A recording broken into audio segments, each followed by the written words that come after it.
வணக்கம். மக்கள் நாணயம் டிவிக்காக செய்தி வாசிப்பவர் வளர்மதி. விஸ்வகர்மா சமூகத்தினர் பல்வேறு கோரிக்கைகளை வலியுறுத்தி ஆர்ப்பாட்டம்.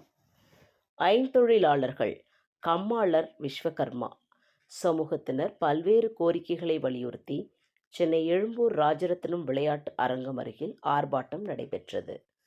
தமிழ் மாநில ஐந்தொழில் மக்கள் முன்னேற்ற கழகத்தின் நிறுவனர் சர்வேஸ்வரன் தலைமையில் நடைபெற்ற கவன ஈர்ப்பு ஆர்ப்பாட்டத்தில் 40க்கும் மேற்பட்ட விஸ்வகர்மா சமுதாய அமைப்புகள் உள்ளிட்ட 10,000த்திற்கும் மேற்பட்ட சமுதாய மக்கள் கலந்து கொண்டு விஸ்வகர்மா சமுதாய நலனுக்காகவும் ஐந்தொழில் மக்கள் முன்னேற்றத்திற்கு 10 அம்ச கோரிக்கைகளை நிறைவேற்ற அரசு கவனத்திற்கு கொண்டு செல்லும் வகையில் மாபெரும் கவன ஈர்ப்பு ஆர்ப்பாட்டம் நடைபெற்றது. இந்த ஆர்ப்பாட்டத்தின் தலைவர் சர்வேஸ்வரன் செய்தியாளர்களிடம் தெரிவித்ததாவது: அனைத்து கோயில்களிலும் விஸ்வகர்மா சமுதாயத்தில் ஒருவரை அறங்காவலராக நியமிக்கப்பட வேண்டும். ஐந்தொழில் நலவாரியம் அமைத்திட வேண்டும். விஸ்வகர்மா நகை மதிப்பீட்டாளர்களுக்கு வங்கிகளில் பணி நிரந்தரம் செய்யப்பட வேண்டும். மாவட்டந்தோறும் தச்சு தொழில் மேன்மையடைய கிளஸ்டர் மற்றும் தச்சு பூங்கா அமைத்த நடவடிக்கைகள் எடுக்க வேண்டும் உள்ளிட்ட பல்வேறு கோரிக்கைகள் இந்த ஆர்ப்பாட்டத்தில் முன்வைக்கப்படுகிறது என்று தெரிவித்தார். செய்தியாளர் அசோகன் பாப்பையன். நியூஸை லைக் பண்ணுங்க, ஷேர் பண்ணுங்க. நன்றி, வணக்கம். ஐந்தொழில் மக்கள் முன்னேற்ற கழகமும் கைவினைஞர் முன்னேற்ற கட்சியும் சென்னையை சுற்றி இருக்கிற நூற்றுக்கணக்கான ஐந்தொழில் சங்கங்களும் இணைந்து இந்த 10 அம்ச கோரிக்கைகளை தமிழ்நாடு அரசின் கவனத்தை ஈர்ப்பதற்காக நடத்துகிறோம். தோழர் சர்வேஸ்வரன் அவர்கள் தலைமை தாங்குகிறார்கள்.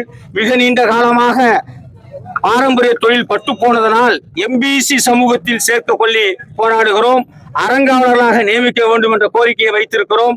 தமிழக அரசு எம்பிசி கோரிக்கையையும் அறங்காவலர் கோரிக்கையும் 2021 திமுகவின் தேர்தல் அறிக்கையில் அவர்கள் வாக்குறுதி கொடுத்தார்கள். ஆனால் அதற்காக எந்த முயற்சியும் எடுக்கவில்லை. ஐந்தொழிலாளர் நலவாரியம் அமைக்க கேட்கிறோம்.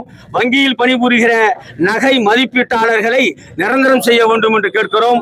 பாரம்பரிய தச்சர்களையும் சிற்பிகளையும் கோவிலில் சிறப்பு தொழில்நுட்ப பணியாளராக நியமிக்க வேண்டும் என்று நாங்கள் கேட்கிறோம். ஆந்திராவில் உள்ளதை போல திருமாங்கல்யம், அதனோடு தொடர்புடைய குண்டு, நாணல், பொட்டு, வாழைச்சீப்பு போன்ற நகைகளை பாரம்பரிய பொற்கொள்ளர்கள் மட்டுமே செய்து பொதுமக்களுக்கு விற்க வேண்டும் என்கிற அடிப்படையில் அரசாணை நியமிக்க வேண்டும். ஏனென்றால் பொற்கொள்ளர்களுடைய தொழில் பட்டு போய்விட்டது. எனவே இந்த தடையை செய்ய வேண்டும் என்று கேட்டுக்கொள்கிறோம். மேலும் தமிழ்நாட்டு பொதுமக்களும் பொற்கொள்ளர்களும் வாடி வதைங்கிற அளவிற்கு நகை வணிகர்கள் செய்கூலி சேதாரத்தை போட்டு சுரண்டி கொள்ளையடிக்கிறார்கள். எனவே தமிழக அரசு தொழிற்சங்க நகை பொற்கொள்ளர் நகை கூட்டமைப்பையும் நகை வணிகர்களையும் அரசு தரப்பில் ஒருவரையும் முத்தரப்பு பேச்சுவார்த்தைக்கு உட்கார வைத்து செய்கூலி சேதாரத்தை தமிழ்நாட்டில் இருக்கிற எல்லா நகைகளுக்கும் நிர்ணயம் செய்ய வேண்டும். இது கோடிக்கணக்கான பொதுமக்களின் நலன் சார்பாகவும் லட்சக்கணக்கான பொற்கொள்ளர்களின் நலன் சார்பாகவும் வைக்கப்படுகிற மிக முக்கியமான கோரிக்கை. இதற்கு எந்த செலவும் இல்லை. தமிழக அரசு அதை செய்ய வேண்டும். திருட்டு நகை வாங்கிவிட்டார் என்கிற பெயரில் தெரியாமல் வாங்கிவிட்ட சின்ன பொற்கொள்ளர்களை, நகை வணிகர்களை காவல்துறை வாட்டி வதைக்கிறது. அதற்கு ஒரு முடிவு கட்ட வேண்டும் என்று நாங்கள் கேட்டுக்கொள்கிறோம். இப்படி ஐந்தொழிலாளர்கள் மிகவும் நலிவுற்று போனதனால் தமிழக அரசு இது குறித்து ஒரு சிறப்பான முடிவை உடனடியாக எடுத்து 10 அம்ச கோரிக்கையை நிறைவேற்ற வேண்டும் என்று நாங்கள் கேட்டுக்கொள்கிறோம்.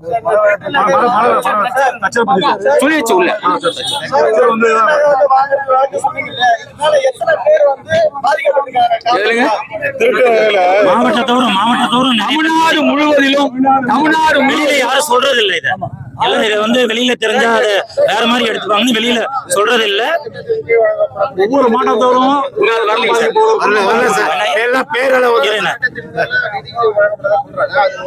இல்ல அந்த திட்டத்துக்கும் எங்க சமுதாயத்துக்கும் இல்ல, அது எல்லாருக்கும் சேர்றதுதான். அந்த திட்டத்தினுடைய பேர் தான் நம்ம விஸ்வகர்மான்னு வச்சாங்க. அது எங்க சமுதாயத்துக்கு மட்டும் கொடுக்கல, எல்லாருக்கும் தான் கொடுக்குறாங்க. அதுவும் சரியா இப்ப செயல்படுத்தாம நிக்குது. அதுவும் சரியா வந்து யாருக்கும் சேரல. அதனால இப்ப நாங்க வச்சிருக்கிற இந்த கோரிக்கையை நிறைவேற்ற விட்டா நாங்க மாவட்டம் தோறும் இந்த போராட்டம் தொடர்ந்து நடக்கும். பெரிய லெவல்ல 1,00,000 பேரை சேர்த்து 1,00,000 பேரை சேர்த்து நடத்துறதுக்கும் நாங்க முன் வருவோம். இப்ப இன்னைக்கு வந்திருக்க இப்ப இருக்கிற நீங்க கிரௌட் வந்து 40% 30% வந்திருக்காங்க.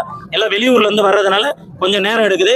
இன்னும் 1 மணி நேரம் கழிச்சு பாத்தீங்கன்னா இது மாதிரி டபுள் மடங்கு இங்க இருப்பாங்க. குறைஞ்சது இன்னைக்கு 10,000 பேர் வருவாங்க.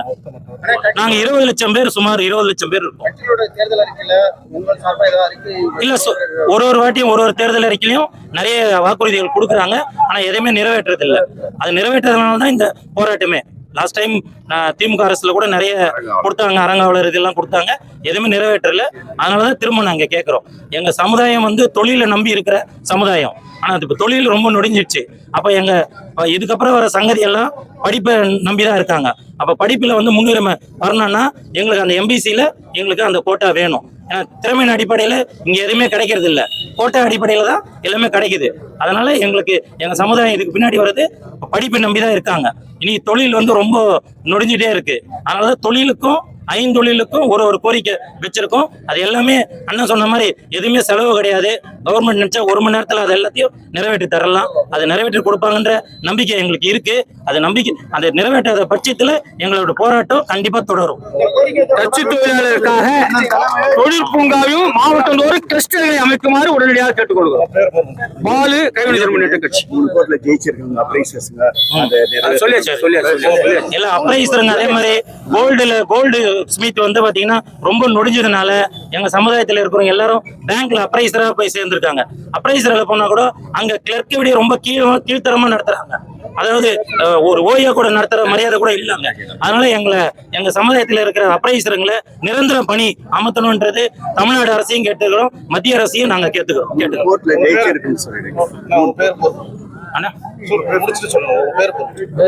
என் பேர் சர்வேஸ்வரன், தமிழ் மாநில ஐந்தொழில் கழகம் என்ற பேர்ல தலைவரா இருக்கு.